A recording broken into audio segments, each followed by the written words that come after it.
Hey guys, Josh here, also known as MightyPredaking, and today we're going to take a look at two Cobra figures from the G.I. Joe line. Growing up as a kid, my favorite figure was the Techno Viper, so I ended up having the vintage version. I am just missing the little foot plate here, and I ended up picking up the 30th anniversary figure as well. So let's go ahead and move that to the side, and we'll just focus here on the vintage figure at first. Basically, when I was a kid, if you had a cool mask and a pretty cool backpack, you were a figure that I wanted. Also, this guy is purple, so I'm a big fan of purple. And this guy's kind of like the scientist or repair guy. You know, he's smarter. He repairs the weapons or makes the weapons and tanks and stuff like that for Cobra. So I'm always been a fan of, I guess, purple and the little brainier guys. Like my favorite Ninja Turtle is Donatello, so purple and he's smart. It's just always kind of worked out that way. But let's go ahead and look at his face sculpt, which is pretty cool. It's a little bit fatter than some of the other Cobra or G.I. Joe figures, but I don't mind that at all. Then he's got a nice silver Cobra logo here, black outline with different, he's got that fuchsia and purple with silver and black. I mean, just all my favorite colors all into one figure. The little hose back here, it also runs around towards the back. As far as articulation goes, he does have movement in the head. So as you can see that, you can go up and down. Ball joints here at the shoulder and hinge as well. He does have bicep swivel right there and bend at the elbow as well. Now these guys back then, they did not rotate at the wrist or at the bottom of the foot. I can also rotate. There's a little rubber band in there, so you don't want to do it too much. And he's vintage, so I want to be careful with him. The legs, they can go out a little bit, but you have to be kind of careful because of their butts. A lot of people end up chipping parts right there. And you can come forward. You can also bend here, and that's pretty much it for articulation. Now, looking at his weapons, he's got this arc welder here with these hoses and this cool looking backpack, and kind of show it off. You can see the little two tanks on the inside there. And then he came with the shears, a hammer, and a claw. And I'll go ahead and take one out for you real quick. But basically, you could just, put this hose into the bottom of one of these guys. It's the same on the other one as well. And you could just put it in his hand. There we go. And put that back. Where'd you go? There you go. And so he's got all these weapons, which was cool, and these hoses are just popping out. Oh, quit. Okay, I'm not messing with that anymore.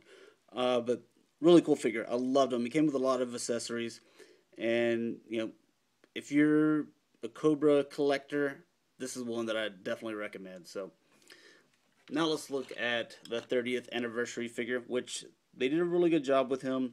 I still like the vintage one better. Just, I don't know. I'm a vintage guy. Plus, I like the colors better on them as well. But this one does have a lot more posability. So let's take him off his little stand here. And he's a little bit taller. But comes with the same weapons. He comes with this arc welder. And then he also comes with the shears, hammer, and the claw. There's a little bit more detail into these weapons. And you can also see there is some painted detail in the canisters here in the back. So Hasbro, they gave us a little bit of improvements there. I'm just going to take this gun out of his hand so we can take a look at some of the articulation.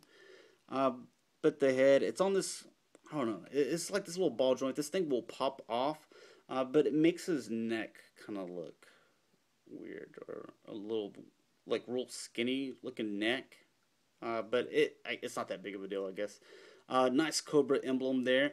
You can pull the arm up and like you're going to pull the suit off. And you can see that he's got like some ab crunch there, but it doesn't really crunch that good. So it's I don't see the point, and you might as well just made that one solid piece.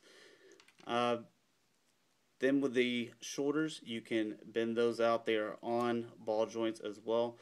You also have this can rotate here at the bicep and bend back and forth, and you also have articulation on the hands. They're a little bit limited just because he's got, this thick plastic around here. They can also bend back and forth in, which I thought was kind of cool. And some nice detail with him as well. You got two different shades of purple, so kind of like a little bit deeper purple and a lavender, or black and silver. So they did a really nice job. There's some red that's he didn't have. Yeah, I guess red back there, but he really didn't have red anywhere else on him except for that little spot right there. Then with the waist, he can rotate a little bit there at the waist. Legs can come out and up just like so, and he's got double jointed knees.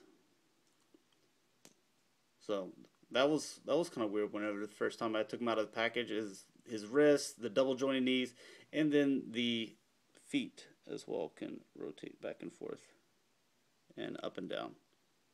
So that's pretty crazy to me. That's a lot of posability for a GI Joe figure.